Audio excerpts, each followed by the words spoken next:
Tirando o foco dos livros bonitinhos e instagramáveis, eu quero trazer para vocês uma lista diferente, quiçá alternativa, para você começar as suas leituras em 2026. Se você acha que vai encontrar clássicos e aquela ladainha de sempre, eu posso te dizer que você está redondamente enganado. Essa lista nenhum outro canal vai te dar e eu quero realmente que o seu ano seja diferente a partir da leitura, então bora lá! Todo início de ano é aquela mesma coisa, os mesmos livros, as mesmas listas, as mesmas recomendações e justificativas, tudo muito genérico, plastificado, com aquele gostinho de Instagram, sabe? E não que essas leituras sejam ruins de fato, mas é que ninguém fala do principal, da história, do enredo. É muito mais a justificativa, é muito mais um videozinho que vai pro YouTube, e se eu tivesse me repetindo, eu estaria também fazendo mais um videozinho pro YouTube. E essa lista vai fugir do óbvio, não para eu parecer culta, inteligente, nem nada do tipo. Significa muito mais que eu quero que você tenha boas experiências, novas experiências, assim como eu tive também. O primeiro livro é nada mais e nada menos do que As Minas do Rei Salomão, do Henry Rider Haggard, que vai acompanhar uma expedição que vai em busca justamente das minas do Rei Salomão. E essa mina que promete ouro, diamante, riqueza, também vai guardar destinos e situações hostis. Então a cada momento a gente vai ver que os nossos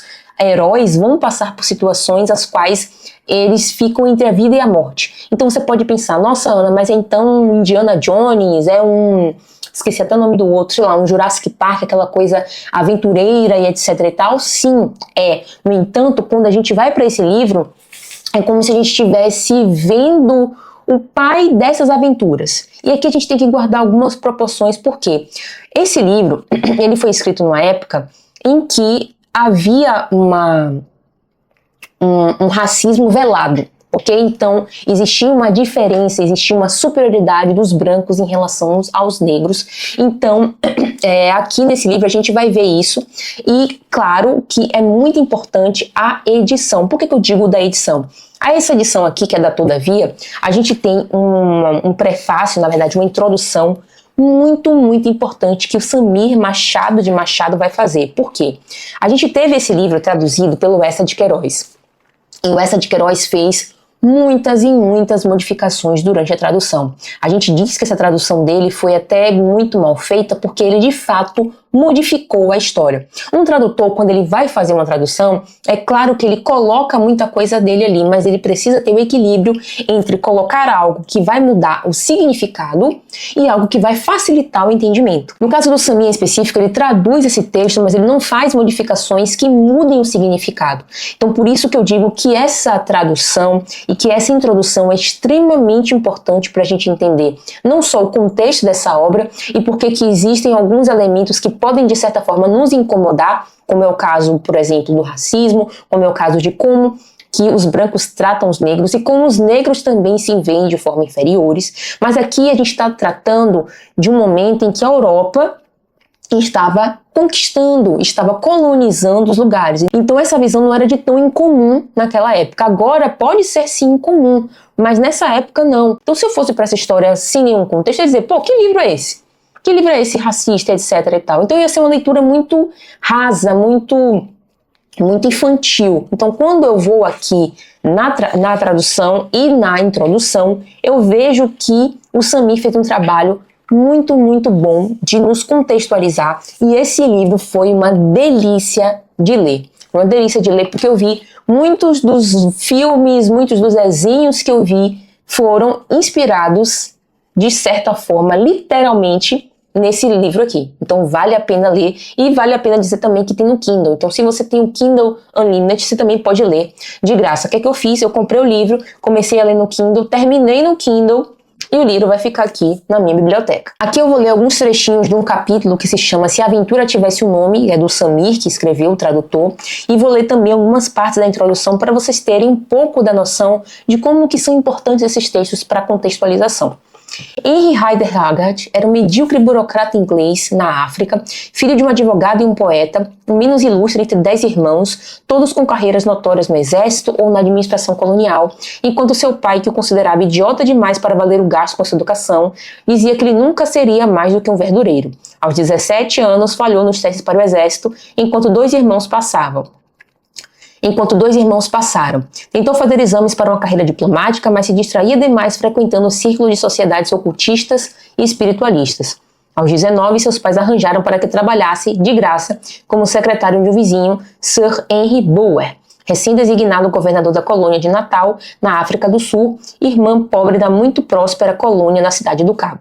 A experiência o transformou. Estava presente quando os ingleses anexaram o território holandês de Transvaal. Foi ele próprio quem ergueu a bandeira britânica naquele dia. Transferido para um posto judiciário, passou a acompanhar juízes e funcionários públicos por uma região em constante mudança, conforme os estados europeus negociavam entre si a divisão do continente africano na Conferência de Berlim de 1974 e 75, ápice do período conhecido como Partilha da África. E aí, adiantando um pouquinho aqui, o fato é que Hogarth havia criado um novo subgênero de romances de aventura, o dos mundos perdidos, algo que já vinha sendo delineado aos poucos no relato de Arthur Gordon Pym, de Edgar Allan Poe, e na Viagem ao Centro da Terra, do Júlio Verne. Um subgênero que ele próprio refinaria em obras seguintes, com sucesso ainda maior de Ela, uma História de Aventura, de 1886, onde aventureiros ingleses encontram no interior da África a poderosa e dominadora Aesha, feiticeira persa de 2000 anos, linda além de qualquer descrição, que governa uma cidade perdida por meio de terror e tortura, e por eles é conhecida como ela que deve ser obedecida. Veja só, que engraçado aquele, você sabe quem, etc, aqueles nomes que nós damos, ou na verdade que os autores dão quando se referem a um grande vilão.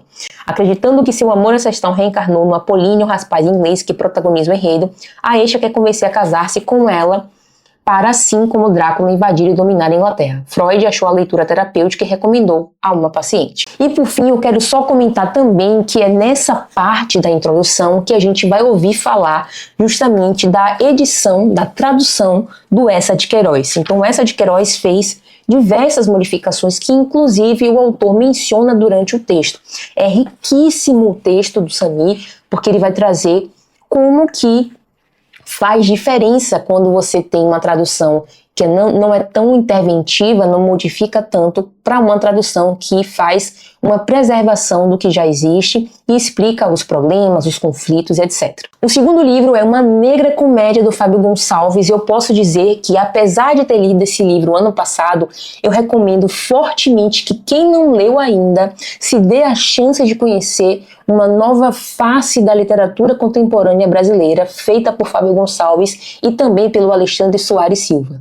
Estou trazendo Uma Negra Comédia porque foi um dos melhores livros que eu li no ano passado. A história se passa nos anos 90 e quem nasceu nos anos 90 com certeza vai encontrar muita semelhança na infância do Juninho com a nossa infância, então os programas de TV, como que as coisas eram e como que algumas coisas que nós achamos absurdas hoje em dia, naquela época não eram tantas assim e eram super problemáticas. Mas enfim, a gente tem Juninho como esse nosso personagem principal, como esse herói. E aqui eu gosto muito porque, apesar da gente estar tratando de uma realidade árida, de uma realidade difícil, de um meio extremamente violento, Fábio, ele conta com uma delicadeza, com uma linguagem muito poética, mas poética na medida certa. Ela não é aquele lirismo sem que nem pra quê. O Fábio não coloca frases prontas, o Fábio não coloca frases de efeito. Esse livro não é aquele livrinho que você vai abrir e simplesmente tirar uma foto pro seu Instagram. É um livro que você vai imergir numa história, que você pode conhecer de certa forma, pode ser até sua própria história, e você se vê num universo que é muito verdadeiro e que também traz uma parte dessa esperança de dias melhores, dessa esperança de que tudo vai dar certo. Inclusive, eu já trouxe em outros vídeos, mas para você que não leu, é muito interessante o que o Fábio faz, porque veja só, Uma Negra Comédia, se você conhece um pouco dessa parte da literatura, você vai lembrar da Divina Comédia. E quando a gente está tratando disso, a gente vê que o Dante na Divina Comédia passou pelo inferno, pelo purgatório e chegou no paraíso, e a história terminou feliz. Aqui o princípio é o mesmo, a gente sabe que no final vai ficar tudo bem, mas a gente não sabe a que custo vai ficar tudo bem, o que é que o nosso herói vai precisar fazer, quais são os percalços que ele vai precisar passar. E tudo isso o Fábio conta com uma delicadeza imensa. É muito, muito bom esse livro. Foi uma das gratas surpresas que eu conheci a editora Danúbio, que inclusive é o selo do Fábio, é o selo do Alexandre, e que vale muito a pena conhecer. Vou trazer um trechinho aqui para vocês do capítulo 6, para vocês terem uma noção de como que é a escrita do Fábio. Notas sobre TV. Por falar em carrossel, vai uma nota sobre TV da minha infância, tela por onde tomei as aulas dos meus primeiros mestres de estética e moral. Domingo, por exemplo, lembro-me de ver, ao lado dos familiares, inclusive o Celção, o programa do Augusto Liberato. Dentre todos os quadros, uns cômicos, outros dramáticos, o preferido do país era aquele em que mulherões em mini biquínis lutavam dedicadamente numa banheira espumosa contra pagodeiros e jogadores de futebol. O objetivo declarado? Ver quem pegava no fundo das águas o maior número de sabonetes. O método? O apalpe, os beliscões, as dedadas, as mordidas. Nesse momento, como eu bem observava, o Celção desfazia a máscara de malvado e deixava revelar os esgares de lascivo. Para mim, vale dizer, a naturalidade com que assistimos era pedagógica. Evidente que na época eu não pensava nesses termos ou em termos quaisquer, mas em retrospectiva parecia se tratar daquelas cerimônias civilizatórias que comunicam às novas gerações os velhos costumes da tribo. Foi assim que assimilei.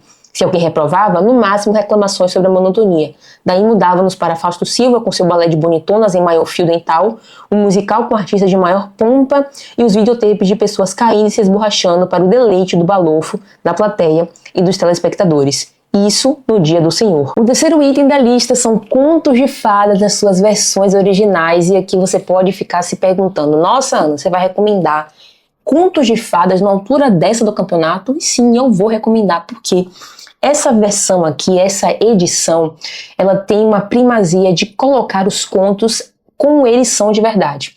Então, se você acha que conhece A Pequena Sereia, se você acha que conhece Chapeuzinho Vermelho, experimente ler essa edição em que nós temos os contos na sua versão original. Então toda aquela magia da Disney, etc., simplesmente desaparece aqui. E aqui eu vou mostrar para vocês quais são os contos populares que nós temos. Nós temos, por um exemplo, A Pequena Sereia, nós temos Aladim, A Bela e a Fera, Branca de Neve, A Bela Adormecida, A Rainha da Neve, Cinderela, Chapeuzinho Vermelho, Rapunzel, Os Três Porquinhos, João e Maria, Barba Azul, O Gato de Botas, O Príncipe Sapo. É um livro muito bonito, como vocês podem ver. E, gente, sinceramente, eu amei. Eu adoro conhecer as histórias originais. Não é à toa que eu também tenho um box dos Irmãos Grimm. Eu não vou pegar porque tem muito livro em cima. E o mais interessante é que quando você tem duas edições que tratam da mesma história, como é o caso aqui, tem Aladim, mas aqui também tem Aladim. E aqui é interessante porque nós temos essa tradução do nosso querido Mustafa Jarouche, né? E ele vai trazer uma tradução direto do árabe, e quando ele traz a tradução direto do árabe, ele vai procurar por pergaminhos, etc. Ele vai descobrir, então, que o Aladim, que a gente conhece, na verdade, a história inteira se passa na China, enquanto que, por exemplo, a Disney vai fazer uma modificação e a história vai se passar provavelmente em algum lugar do Oriente Médio, eu não me lembro muito bem onde se passa a história. E a gente pode fazer essa comparação com esse livro aqui. Então, se você quer se aprofundar nos livros da sua infância, na verdade nas histórias da sua infância, esse aqui é uma maravilha, porque você pode ver como que as histórias se modificam, não no seu núcleo, porque o núcleo continua a mesma coisa, mas em alguns detalhes para torná-las mais palatáveis, mais leves. Para vocês terem noção de como as coisas funcionam, eu vou ler um trechinho da Pequena Sereia aqui para vocês, que é quando ela vai encontrar o que a gente conhece como a Úrsula, tá? E com isso, a feiticeira soltou uma gargalhada tão alta e maléfica que o sapo e as cobras caíram estatelados no chão. Você veio na hora certa, disse a feiticeira. Amanhã, quando o sol se levantar, eu não serei mais capaz de ajudá-la. Vou preparar um elixir para você. Terá de nadar até a costa com ele antes do nascer do sol, sentar-se na praia e tomá-lo. Sua cauda, então, se dividirá em duas e encolherá para se transformar naquilo que os seres humanos chamam de belas pernas. Mas vai doer. Você sentirá como se uma espada afiada a cortasse. Todos que a virem dirão que você é a mais bela humana que já encontraram. Manterá seus movimentos graciosos, nenhuma dançarina jamais deslizará tão suavemente, mas cada passo que der a fará sentir como se estivesse pisando em uma faca afiada, o bastante para fazer sangrar seus pés. Se estiver disposta a suportar tudo isso, posso ajudá-la. Sim, disse a Pequena Sereia com a voz hesitante, mas voltou seus pensamentos para o príncipe e ao prêmio de uma alma imortal. Pense nisso com cuidado, alertou a feiticeira. Uma vez tomada a forma de um ser humano, nunca mais voltará a ser uma sereia. Você não será capaz de descer nadando ao encontro do palácio de seu pai e de suas irmãs. A única maneira de conseguir uma alma imortal é conquistando o amor do príncipe e fazer com que ele esqueça o pai e a mãe por amor a você. Ele deve tê-la sempre em seus pensamentos e permitir que o padre una suas mãos para que se tornem marido e mulher. Se o príncipe se casar com outra pessoa, na manhã seguinte seu coração se quebrará e você se tornará espuma na crista das ondas. Estou pronta, declarou a pequena sereia, pálida como uma morta. Mas terá que me recompensar, disse a feiticeira. Você não receberá minha ajuda sem nada em troca. Você terá a mais formidável voz entre todos que habitam o fundo do mar. Provavelmente pensa que encantará o príncipe com ela, mas terá que dá-la para mim. Vou lhe exigir o que possui de melhor como pagamento por minha poção. Você entende, tenho de misturar nela um pouco do meu próprio sangue para o elixir seja afiado como uma espada de 2 gumes. Mas se tirar minha voz, o que me restará? Perguntou a pequena sereia. Sua encantadora figura, disse a feiticeira, seus movimentos graciosos e seus olhos expressivos. Com eles, pode simplesmente fascinar um coração humano. Bem, onde está sua coragem? Estire a língua e deixe-me cortá-la como forma de pagamento. Depois, receberá sua poderosa poção. Assim seja, concordou a pequena sereia, e a feiticeira pôs seu caldeirão no fogo para destilar a poção mágica. Limpeza antes de tudo, ela disse enquanto esfregava o recipiente com um feixe de víboras que tinha atado num grande nó. Em seguida, deu um talho no próprio seio e deixou gotejar um negro sangue no caldeirão. O vapor que subiu criava formas estranhas, assustadoras de ver. A feiticeira continuava a juntar novas coisas dentro do caldeirão e quando o elixir começou a ferver, parecia um choro de crocodilo. Finalmente, a poção mágica ficou pronta e era exatamente cristalina como a água. O quarto livro é VHS, Verdadeiras Histórias de Sangue, do César Bravo, alguém que me fez lembrar muito um Stephen King brasileiro por trazer essas histórias de terror que me fazem sentir medo lendo uma folha de papel com todas as luzes do quarto acesas. Confesso que eu sou medrosa, mas, enfim, fiquei com medo do mesmo jeito.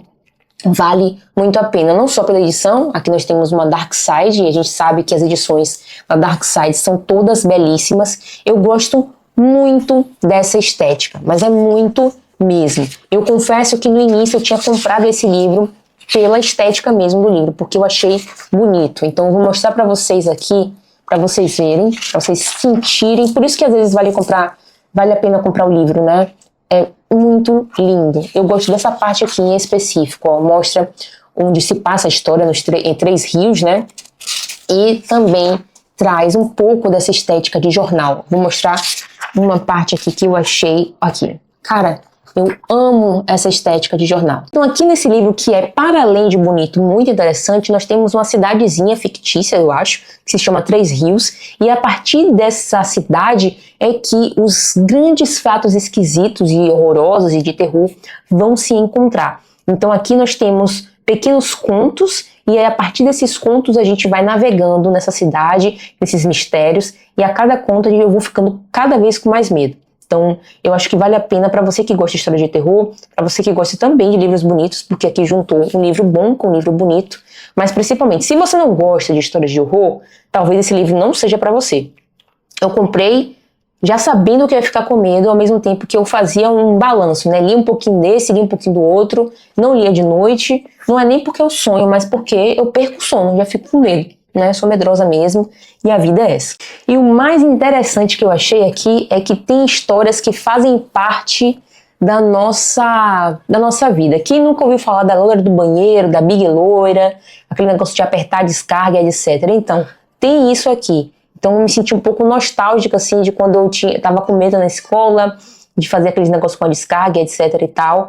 Então tem muito dessa nostalgia também, porque ali tá, se não me engano, nos anos 80, de 85 a 95. Então tem uma galera aí que vai se identificar, assim como eu, que sou uma criança aí dos anos 90. No caso agora, uma adulta velha, né? Mas eu fui uma criança dos anos 90, tá? Eu ia ler um trechinho aqui pra vocês, mas vou deixar pra vocês lerem sozinhos na casa de vocês à noite.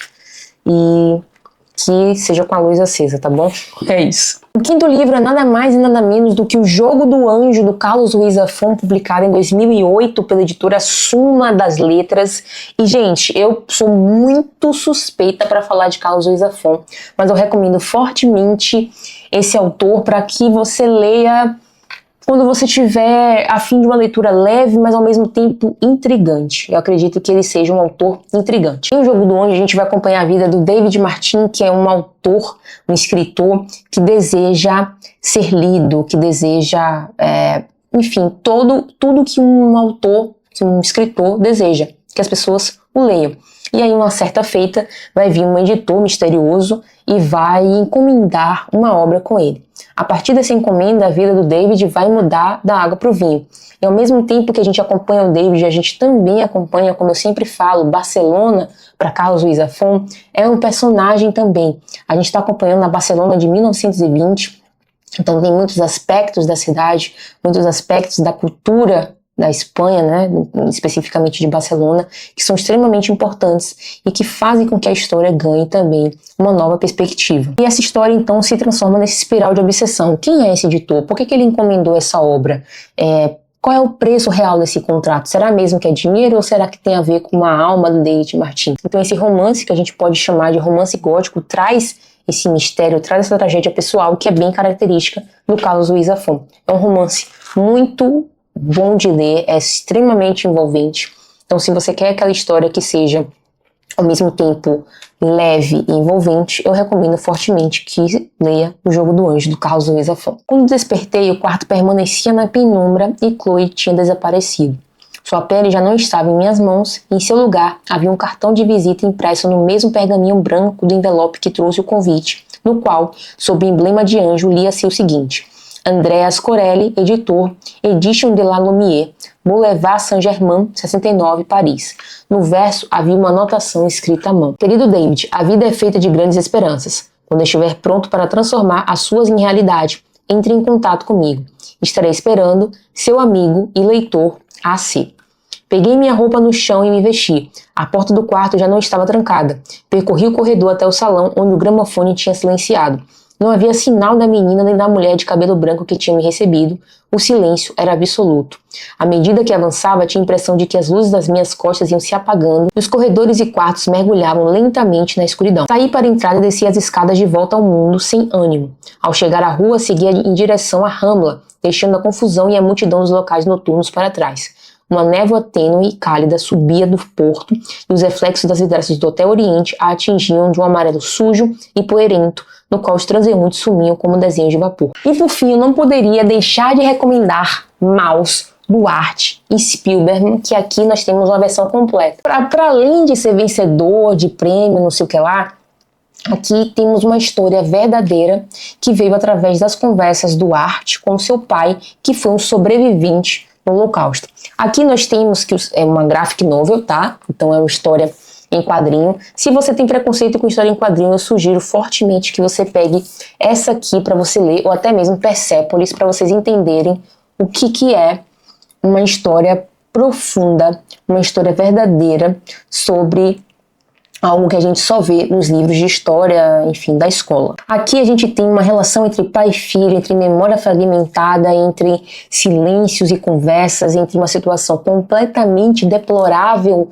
do ser humano em si e as escolhas dos animais, porque aqui as personalidades são representadas por animais, os judeus são ratos, os nazistas são gatos, então tudo isso é escrito é escolhido de maneira muito específica, com a simbologia que a gente já conhece. Então é uma história extremamente delicada, extremamente forte, mas ao mesmo tempo que a gente vai lendo, a gente vai sentindo essa história, mas não é só como um peso nas nossas costas essa história, é também como uma forma de o Art dar voz de verdade, com uma sensibilidade, com uma delicadeza imensa para essa história aqui também. E a história começa assim: Rego Park, Nova York, em 1958. Era verão, eu me lembro, eu tinha 10 ou 11 anos. O último que chegar no pátio da escola é um ovo podre. Eu estava patinando com o Roy e o Steve. Meus patins se soltaram até que... Ai!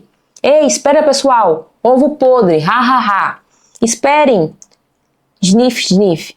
Meu pai estava consertando algo. Art, segura isto 1 minuto enquanto eu serra. Sniff. Por que choro, Art? Segura melhor o madeira. Eu caí e meus amigos foram embora sem mim. Ele parou de serrar. Amigos? Seus amigos? Se trancar elas em um quarto sem comida por 1 semana, aí ia ver o que é amigo. Parte 1, página 9, Meu Pai, Sangue e História. Parte 2, página 167, e aqui meus problemas começaram. Então aqui nós temos essa belíssima graphic novel e eu recomendo fortemente que vocês leiam, gente. Foi um dos melhores livros que eu li e interessante que esse livro não estava no meu radar. Eu conheci através de uma matéria quando eu fiz faculdade de Relações Internacionais e, para curiosidade de vocês, eu não terminei, mas eu fiz essa matéria e era uma matéria que eu não suportava, professora. Eu ficava muito triste quando eu tinha que ir para essa aula, de assistir a essa aula e etc. Então, quando ela passou esse livro, eu falei, cara, que coisa interessante. Será mesmo que é bom? E aí eu li. E na época eu li no Kindle, cara. Acho que foi no Kindle, foi no tablet, foi algum desses negócios assim. E eu fiquei tão apaixonada pela história que eu entrei num transe de ler muita graphic novel. Então eu li Persepolis, li Mouse, li tantos outros aí que eu nem me lembro mais. Mas esse aqui definitivamente me marcou, tanto é que eu comprei a edição completa anos depois. E esse aí deve ter sido provavelmente em 2015. Então, 2015, 2014, provavelmente eu li esse livro. E me marcou profundamente até hoje. Então essa lista não é sobre livros importantes, livros essenciais, mas sim sobre livros que contam uma boa história e que vão te entreter, ao mesmo tempo que vão também te fazer imergir em histórias profundas, em histórias belas, tristes e que de fato vão te marcar. Eu espero que sim, de alguma maneira. Aqui eu trouxe o que eu gosto da literatura, que é a curiosidade, que é o envolvimento, e todos esses livros fizeram isso por mim, e eu espero que faça mesmo isso por vocês. Então, se você quiser começar 2026 lendo menos por obrigação e mais por vontade, essa lista é perfeita para que você faça isso. E eu te vejo no próximo vídeo.